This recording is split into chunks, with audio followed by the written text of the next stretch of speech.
Olá, queridos, graça e paz, vos sejam em tudo multiplicadas. Graças a Deus por mais esta oportunidade de estarmos juntos para ministrarmos mais uma videoaula, esta terceira videoaula da disciplina da Epístola, da Carta aos Hebreus, e estamos felizes pela oportunidade e privilégio de mais uma vez sermos instrumentos do Senhor para ministrarmos mais uma aula para a sua edificação. Hoje vamos pegar da página 20 até a página 28, você que tem aí o seu material que nós disponibilizamos no grupo do CETEB, pelo WhatsApp. Você tem aí duas plataformas, você tem aí em PDF e tem também em Word. Aí você escolhe qual a melhor para você, tá bom? Pode estar fazendo barulhinho assim, ó, de um vento, um chiado, é porque nós estamos com o ventilador aqui ligado e eu esqueci de desligar o ventilador, então de vez em quando vai vir um barulho assim, ó, tá vendo? Esse é o vento, tá bom? Não fica aí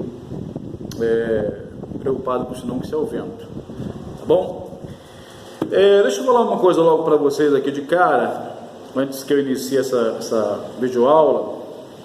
Nós queremos, na semana agora, permitindo o Senhor Deus, estarmos retornando com as nossas aulas presenciais.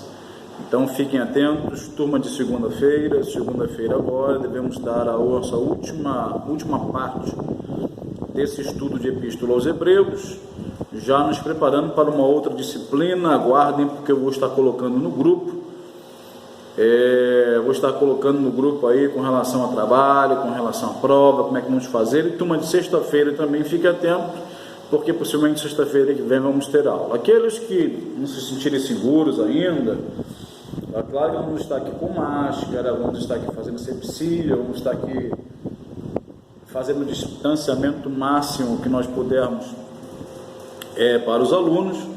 Mas aqueles que não se sentirem ainda seguros, nós vamos gravar parte da aula, tá bom? Não temos como gravar toda a aula, sabe que é 2 horas de aula, não tem como gravar tudo, mas vamos estar aqui gravando parte da aula e transmitindo também a você aí pelo nosso canal no YouTube, tá bom?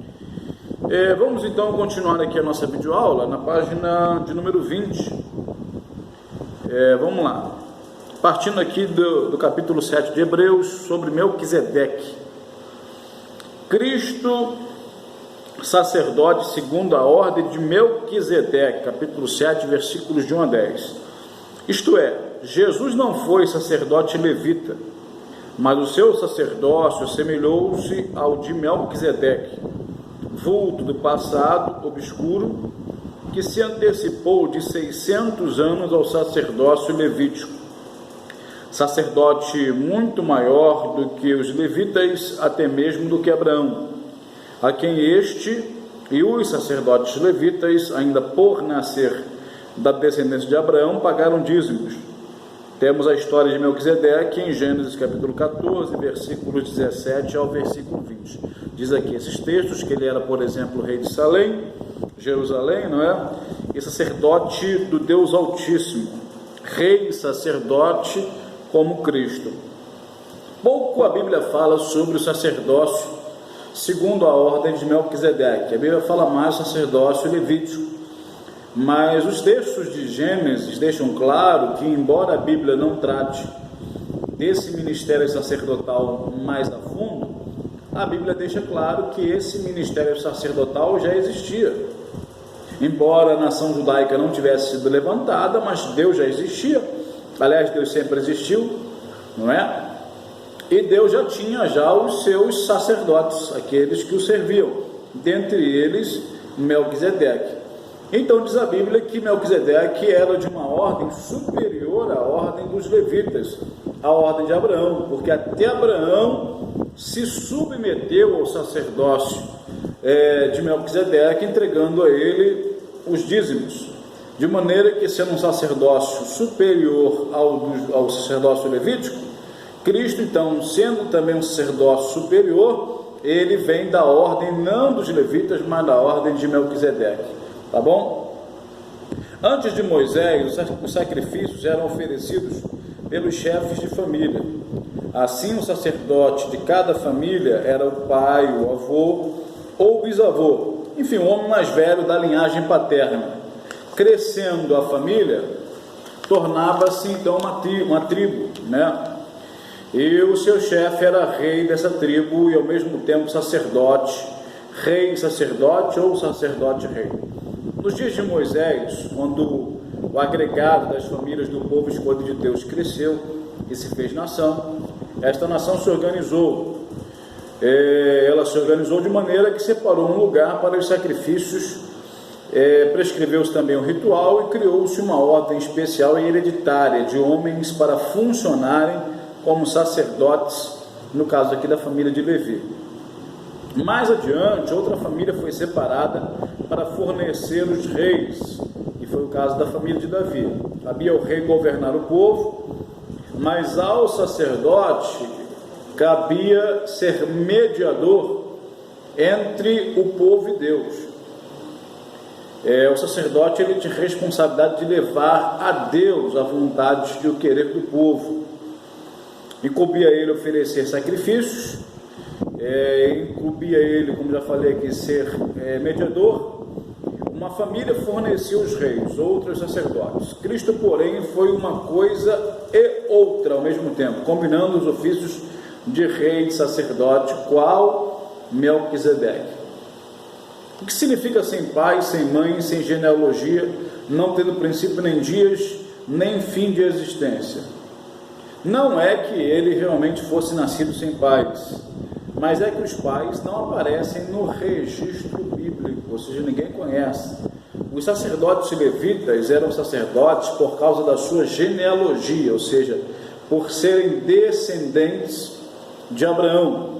E no caso dos sacerdotes, tinham que ser descendentes diretos de Arão. Não poderiam apenas ser da tribo de Levi.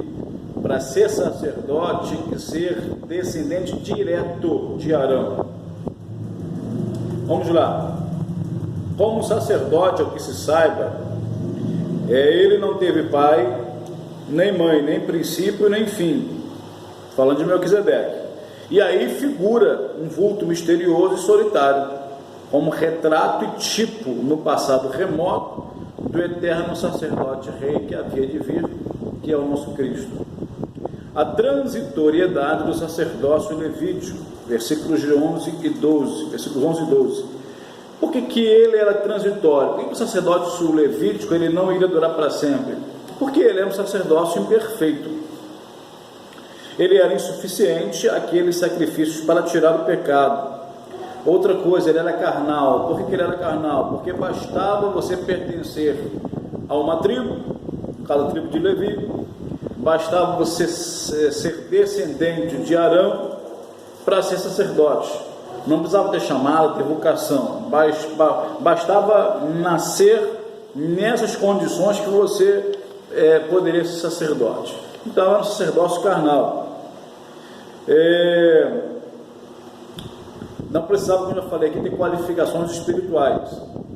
Ademais disto, havia sido predito que o concerto sobre o qual funcionavam os sacerdotes levitas seria suplantado por outro concerto com um sacerdote diferente. Isso está lá em Hebreus capítulo 8, do versículo 7 a 13. A eternidade do sacerdócio de Cristo, versículos de 13 a 28. Aqueles ofereciam sacrifícios cada ano. Cristo morreu uma vez por todas. Os sacrifícios deles lá eram ineficazes, eram imperfeitos. O de Cristo removeu o pecado para sempre. Cristo continua a viver no poder de uma vida sem fim. É mediador de um concerto eterno, uma vida sem fim. Eterna também, né? A palavra, aliás, eterna é uma das palavras favoritas da Epístola aos Hebreus. Salvação eterna, você vê lá em Hebreus 5:9. Juízo eterno, Hebreus 6:2. Redenção eterna, Hebreus 9:12. Espírito eterno, Hebreus 9:14. Herança eterna, Hebreus 9:15. Conserto eterno, Hebreus 13:2. Enfim, são palavras que também são usadas na epístola de João, não, no Evangelho de João, no Evangelho joanino, tá? Um novo concerto, capítulo 8. Cristo trouxe à humanidade uma nova aliança. Cristo trouxe à humanidade o que? Uma nova aliança, né? A primeira aliança centralizada ao redor dos cultos no tabernáculo e dos 10 mandamentos tinham cumprido o seu propósito. Suas leis foram gravadas em tábuas de pedra. As leis de Cristo se escreveram nos nossos corações. A primeira aliança era temporária, a aliança de Cristo é eterna. A primeira aliança foi selada com sangue de animais. A última e eterna aliança, a aliança de Cristo, foi santificada com seu próprio sangue. É uma aliança superior, com promessas superiores, baseada na imutabilidade da promessa divina. A palavra superior é uma também das favoritas do autor aos Hebreus. Ele fala de superior aliança, ele fala de superior esperança, ele fala de patrimônio superior, ele fala de pátria superior, o céu ao invés de Canaã, ele fala de superior ressurreição. Aqueles recobraram a vida para tornar a morrer, mas os cristãos nunca. É por isso que o autor aos Hebreus fala de coisas superiores. Nós observamos que muitos que ressuscitaram, por exemplo, quando Jesus ressuscitou, ressuscitaram para tornar a morrer. Como foi o caso também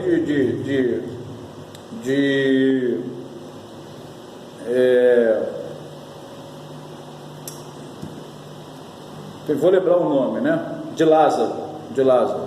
Ressuscitaram para morrer. Mas no nosso caso não. Nós agora, na nova aliança, já depois do sacrifício de Cristo, nós ressuscitaremos para não morrer mais. O tabernáculo, cópia de coisas celestes. Cristo e o verdadeiro tabernáculo, versículos do 11 ao 28. O tabernáculo era um santuário deste mundo. O verdadeiro tabernáculo não foi feito por mãos, é o céu. A Bíblia diz que, pelo menos a carta aos Hebreus fala sobre isto, né? Que tudo que é feito aqui na terra é cópia do celestial.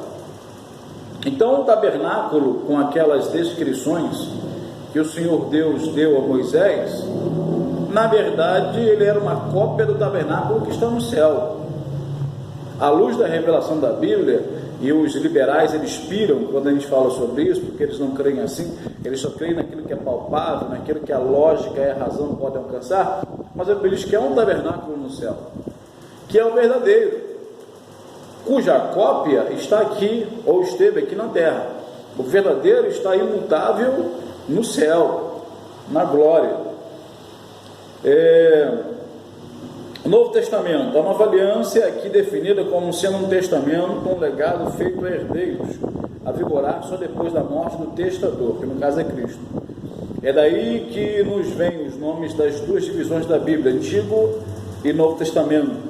No grego usa-se uma palavra só para concerto, aliança e testamento.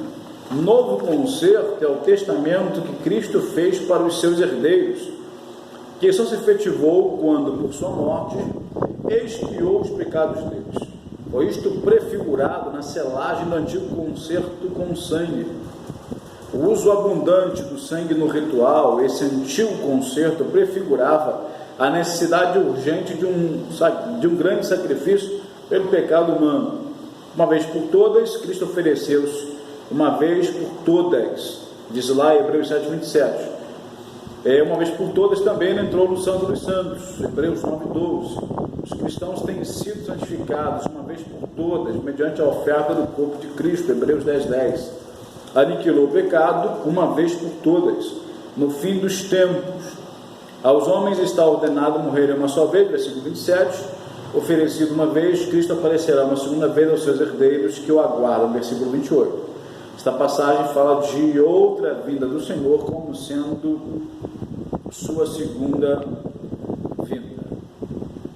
Agora eu vou encerrar aqui falando sobre algo que às vezes a Epístola aos Hebreus trata, que é o capítulo 10, que às vezes causa um pouco de polêmica pela falta de entendimento acerca do assunto. E aí a pergunta é: salvos para sempre? Removido o pecado para sempre, versículos, no capítulo 10, versículos do 1 ao 25, nunca mais será posto a nós, a nossa conta. Não há necessidade de sacrifício. A morte de Cristo é plenamente suficiente para expiar os pecados passados e os que, por fraqueza, cometemos na vida diária.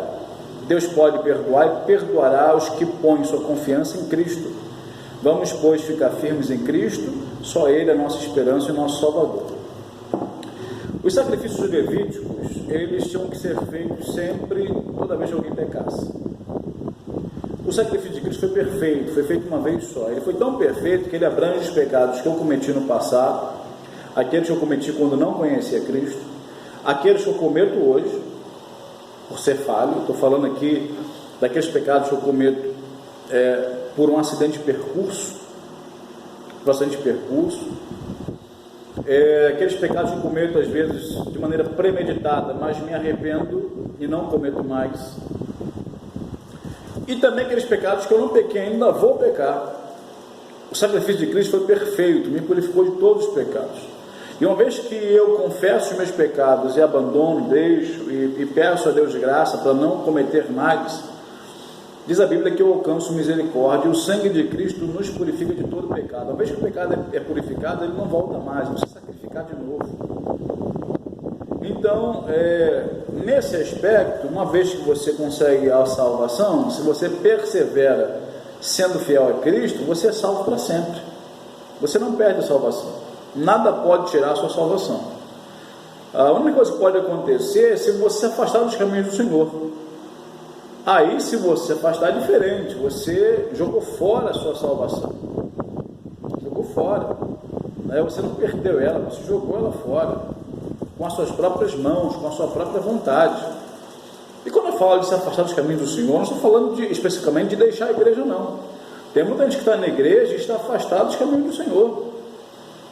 Tem muita gente enganada aí. Tem muita gente que frequenta culto, ele cumpre todos os símbolos e rituais da igreja, mas está afastado de Cristo, porque não tem uma vida com Deus. Ser cristão é mais do que frequentar cultos, é mais do que participar dos rituais da igreja, de participar da ceia, de se batizar. É muito mais do que isso, é ter uma vida com Deus. Então nós podemos estar na igreja e não sermos salvos. Isso é uma realidade, tá? Como costumamos dizer, embora isso não está na Bíblia, mas Cristo vem buscar uma igreja dentro de outra igreja. Então precisamos pertencer ao número dos salvos, daqueles cujos nomes estão escritos no livro da vida, aqueles que realmente têm compromisso com Deus, aqueles que nasceram de novo, aqueles que se arrependeram dos seus pecados, aqueles que realmente de coração se voltam para Deus e procuram viver uma vida de santidade com Ele. Detalhe: eu vivo uma vida de santidade não para ser salvo, mas como prova de que sou salvo. Eu sou nova criatura não para ser salvo, mas porque já fui alcançado por Cristo. 2 Coríntios 5,17 diz que se alguém está em Cristo, a prova é o fato dele ser nova criatura. Então sou nova criatura porque estou em Cristo, não é para estar em Cristo. Tá bom? Querido, Deus te abençoe, fique com Deus, fique na paz. Vou encerrando por aqui. Olha, semana que vem retornamos às nossas atividades, dos nossos estudos presenciais. Tá bom? Fique com Deus, fique na paz. Atente para aquilo que eu vou falar lá no grupo do CETEB no WhatsApp. Fique com Deus, Deus te abençoe poderosamente. Deus te abençoe muitíssimo.